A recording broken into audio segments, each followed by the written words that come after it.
ஒரு 17 மாசங்கள் அதை நோக்கியும் தொழுதிருக்கிறார்கள். அது போக இன்னொன்றை நீங்க பார்க்க வேண்டும். நான் பிரயாணத்தில் போறேன், திசை எனக்கு தெரியல, பிரயாணத்தில் போறேன், ஒரு இடத்துல மாட்டிக்கிட்டேன். எது கிழக்கு மேகமா இருக்கிறது, கிழக்கும் தெரியல, மேற்கும் தெரியல, வடக்கும் தெரியல, தெற்கும் தெரியல, அல்ல சரியான இருட்டு. அந்த இருட்டுல எனக்கு திசையை கண்டுபிடிக்க முடியல. அப்ப இஸ்லாம் என்ன சொல்லுது, எங்கிட்டாவது தொழுதுட்டு போ. அப்ப அத திசை எதுக்குன்னு விளங்கி போச்சா? இப்ப முடிஞ்சுன்னு சொன்னா அந்த யூனிஃபார்ம கடப்படி தெரியலையா, எங்க வேண்டாலும் திரும்பி தொழுதுக்கப்பான்னு இஸ்லாம் சொல்கிறது. நள்ளிரவுல மாட்டிக்கிற திசையே தெரியல, கிழக்கு நோக்கி தொழுதுட்டோம், பிறகு லைட் வந்து பார்த்தா நம்ம தப்பா தொழுதுக்கணும் தெரியுது, திருப்பி தொழ தேவையில்லை, முடிஞ்சு வச்சுக்கல. அப்ப இது என்ன விளங்குதுன்னு கேட்டா, ஒரு யூனிஃபார்முக்கு தான் நாங்கள் காபாவை நோக்குகிறோமே தவிர தெளிவா நாங்கள் சொல்றோம் அது கடவுள் இல்லைன்னு. அதுக்கு சக்தி இருக்குன்னு யாராவது நினைச்சான்னு வைங்க, அவன் லா இலாஹ இல்லல்லாஹ் மறுத்துட்டான். அல்லாஹ்வுக்கு தான் சக்தி, அதை நோக்குவோம், கோரிக்கை அல்லாஹ்ட்ட வைப்போம். நோக்கிறது அதை எங்களுடைய பேச்சு, எங்களுடைய கோரிக்கை, எங்களுடைய பிரார்த்தனை எல்லாம் படைச்ச இறைவன். அதனால அது விக்கிரக ஆராதனையில வராது. ரெண்டுக்கு வித்தியாசம் இருக்குது. டிசி மதன், என்னுடைய ஒரு சிறிய கேள்வி. இந்து முஸ்லிம் மத பிரச்சனையை முதல் தூண்டியது மதவெறி பிடித்த பல அரசியல்வாதிகளா, பக்குவம் இல்லாத சில ஆன்மீகவாதிகளா?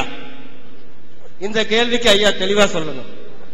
இன்றைக்கு மத பிரச்சனைகளை அதிகமா ஈடுபட்டு இருக்கிறது அரசியலும் ஆன்மீகம் தான்.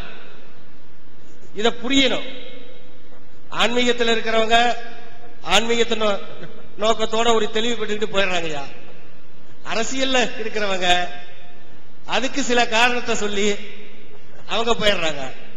பாதிக்கப்படுவது அப்பாவி மக்கள் என்பதை உணராத அந்த மனிதாபிமானமற்றவர்களுக்கு நீங்கள் என்ன சொல்கிறீர்கள்? அதாவது நமது நாட்டில் இந்து முஸ்லிம்களுக்கு மத்தியில பிளவை ஏற்படுத்தியது ஆன்மீகவாதிகளா அரசியல்வாதிகளா என்று கேட்டிருக்கிறார். முதல்ல பிளவை ஏற்படுத்தியது யாருன்னு பார்க்க போனா இந்த ரெண்டு பேருமே கிடையாது. நீங்கள் இந்தியாவுடைய வரலாற்றை எடுத்துக்கொண்டால் 1 வருஷம் 2 வருஷம் இல்ல, 800 வருஷம் இந்த நாட்டை முஸ்லிம்கள் ஆட்சி செய்தார்கள். எத்தனை வருஷம்? 800 வருஷம் இந்த நாட்டை முஸ்லிம்கள் ஆட்சி செய்கிறார்கள். முஸ்லிம்கள் இப்ப இருக்கிறத விட ரொம்ப சிறுபான்மையா இருந்தாங்க. இப்ப இருக்கிறத விடவும் பல மடங்கு சிறுபான்மையாக அன்றைக்கு இருந்தார்கள். அந்த 800 வருஷம் இந்த முஸ்லிம்கள் ஆளும் பொழுது இங்க உள்ள இந்து மக்களை எதிர்த்தாங்களா? இவன் யாரு முஸ்லிம் எப்படி எங்க நாட்டு ஆள்வதுன்னு நினைச்சாங்களா? 800 வருஷ காலமும் இந்த முஸ்லிம்களோட ஆட்சிக்கு எதிராக ஒரு போராட்டமோ ஒரு ஆர்ப்பாட்டமோ ஒரு வன்முறை வெறியாட்டங்களோ ஒண்ணுமே இல்லை. அப்ப முஸ்லிம்கள் ரொம்ப சின்ன சமுதாயம் ஆளுது, பெரிய சமுதாயம் அதுக்கு ஒத்துழைப்பு கொடுக்கறாங்க. எவ்வளவு பெரிய சகிப்புத்தன்மை இந்த நாட்டில் இருந்துச்சு என்பதை நம்ம பார்க்கிறோம். இந்த மண்ணோட ஊறியது சகிப்புத்தன்மையும், ஒருத்தர் சகோதரத்தை யார் ஆடுறாங்களா பார்க்கறதே கிடையாது. அதே மாதிரி உள்டா நேர் மாத்தம் காஷ்மீர் இருக்கு பாத்தீங்களா, காஷ்மீர்ல மட்டும் முஸ்லிம்கள மெஜாரிட்டி. அங்க உள்ள ராஜா யாருன்னு பாத்தீங்கன்னா சுதந்திரத்துக்கு முன்னாடி வரைக்கும் வெள்ளையன் இந்த நாட்டை பிரித்து கொடுத்து விட்டு 2 நாள் ஆகிட்டு போறானே, அதுக்கு முன்னாடி வரைக்கும் இந்து மன்னர் தான் ஆட்சி பண்ணுவார். கடைசியாக இருந்தவர் ராஜா ஹரிசிங். ஹரிசிங் என்பவர் இப்ப கரண் சிங் எம்பி இருந்தார் தகப்பனார். அப்ப ஹரிசிங் என்பவர் ராஜாவா இருக்காரு காஷ்மீருக்கு. அது முஸ்லிம் அதிகமா உள்ள மெஜாரிட்டியா உள்ள மாநிலம். முஸ்லிம் மெஜாரிட்டியா உள்ள பகுதியில் இந்து மன்னர், இந்து மெஜாரிட்டியா உள்ள பகுதிகளில் முஸ்லிம் மன்னர். இப்படியான ஒரு மண்ணு இந்த மண்ணு, இந்தியாவுடைய மண்ணு. இந்த மதவெறி அடிப்படையில் எதையும் தீர்மானிக்காத, மதத்தை சண்டை சச்சரவு பயன்படுத்தாத ஒரு மண்ணு இந்த மண்ணு. அதே மாதிரி வெள்ளையர்கள் இந்த நாட்டில் வியாபாரத்துக்காக இந்த நாட்டை கிழக்கிந்திய கம்பெனியாக உள்ளே நுழைந்தவர்கள் வியாபாரத்துக்கு என்று கோட்டை கட்டுவதாக சொல்லி நம்மை ஏமாற்றி கோட்டைக்குள்ளே நவீன பீரங்கிகள் எல்லாம் வைத்துக் கொண்டு வலிமைப்படுத்திக் கொண்டு நம்ம நாட்டை கைப்பற்றுகிறார்கள். இப்படி கைப்பற்றிய நேரத்தில் வெள்ளையர்களை எதிர்ப்பதில் முன்னோடியாக இருந்தவர்களை எடுத்துக்கிட்டீங்கன்னா போட்டி போட்டுக்கொண்டு இந்து முஸ்லிம்கள் வெள்ளையர்களை எதிர்த்தார்கள். வெள்ளையர்களை எதிர்ப்பதில் வீரபாண்டிய கட்டபொம்மன் ஒரு பக்கம் எதிர்த்தால், திப்பு சுல்தான் இன்னொரு பக்கம் எதிர்க்கிறார். அதே மாதிரி மருதநாயகம் கான் சாஹிப் ஒரு பக்கம் எதிர்த்தாரே, ஆனால் ஒரு பக்கம் வெள்ளையத்தேவன் இன்னொரு பக்கம் எதிர்க்கிறார். இப்படியாகத்தான் இந்த சுதந்திர போராட்டம் இங்கே இந்தியாவில் நடந்தது. அப்பதான் வெள்ளைக்காரன் என்ன பிளான் பண்றான்னு கேட்டா, நம்ம இந்த நாட்டில் தொடர்ந்து இருக்க வேண்டுமானால் இந்து முஸ்லிம்களுக்கு மத்தியில பிரித்தாண்டு விட்டால் சண்டை அவங்க போட்டுக்குவாங்க, நம்ம இருக்கலாம். ஸ்டார்டிங் அங்கதான் வருதுங்க.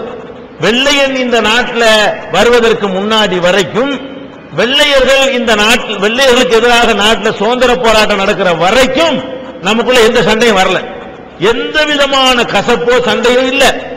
அவன் ஆட்சியில் இருக்க வேண்டுமானால் ரெண்டு பெரிய சமுதாயமா இருக்கக்கூடியவங்க இந்து முஸ்லிம், அவங்களுக்குள்ள மோத விட்டம் என்று சொன்னால் நம்மளோட சண்டை போட மாட்டான், நம்மளை எதிர்த்து போராடுவதை மறந்துடுவான் என்று சொல்லித்தான் அவன் பொய்யான வரலாறுகளையும் பொய்யான கதைகளையும் திணிச்சு இந்துக்களுக்கு எதிராக முஸ்லிம்கள், முஸ்லிம்களுக்கு எதிராக இந்துக்கள் என்று பல பகுதிகளில் கலவரங்களை ஏற்படுத்தி, ஒரு கலவரம் நடந்தா போதும், அது ஒரு 50 வருஷத்துக்கு அந்த கசப்பு நீங்காதுங்க.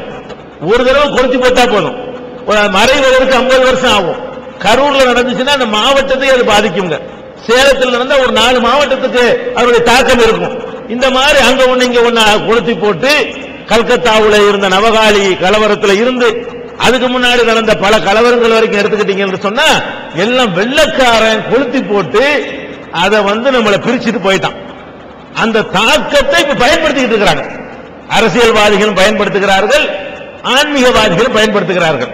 இதை வச்சு நம்ம அரசியல் பண்ணலாம், இந்து ஓட்டையெல்லாம் அல்லலாம், முஸ்லீம் ஓட்டையெல்லாம் அல்லலாம்னு சொல்லி முஸ்லீம் ஒரு பக்கம் இன்னொருத்த பகடக்கையாக்க பாக்குறான். இதெல்லாம் அவன் ஆரம்பிச்சு வச்சது வெள்ளைக்காரன். நம்ம அவன் நாட்டை தொடர்ந்து ஆள்வதற்காக போட்ட சதியில செஞ்சான். இப்ப நம்ம அவனுக்கு பலியாகி கொண்டிருக்கிறோம். அதனால இந்த மண்ணுக்குரிய இயற்கை தன்மைக்கு அது மாற்றமானது. நம்ம கொஞ்சம் மனசு வச்சோம்னு சொன்னா இந்த கசப்புகளா இல்லாம அண்ணன் தம்பிகளாக இப்போ வாழ முடியும். ஐயா சொன்னதுபடி ஆன்மீகவாதிகள் அரசியல்வாதிகளையும் இப்படி தூண்டி விடக்கூடியவர்களை புறக்கணித்து விட்டு ஒரு 200 ஆண்டுகளுக்கு முன்னால் இருந்த நிலைமையை நோக்கி நம்ம திரும்புவது கஷ்டம் கிடையாது. இது மாதிரி புரிந்து கொண்டால் போதும், மத நல்லிணக்கம் இருந்தால் போதும். என்னுடைய பெயர் தானா நாகராஜன். இப்படி நபிகள் நாயகம் தெரிஞ்சார நீங்க எப்படி சேர்ந்தா இந்த உங்க முஸ்லீம் மதத்துல இந்த 30 நாள் விரதத்தை வச்சிருக்கீங்களே, உண்மையிலே அதை நான் பாராட்டுறேன். காரணம் என்னன்னு கேட்டீங்கன்னா, ஏழை முதல் பணக்காரர் வரை அந்த முஸ்லீம்ல 30 நாள் விரதம் இருக்கீங்க. அப்ப அந்த பணக்காரர் அந்த விரதத்தை இருக்கும் போதுதான் அந்த பசி என்னன்னு தெரிஞ்சுக்கிறாரு. அப்ப அவர் தர்மம் பண்றாரு.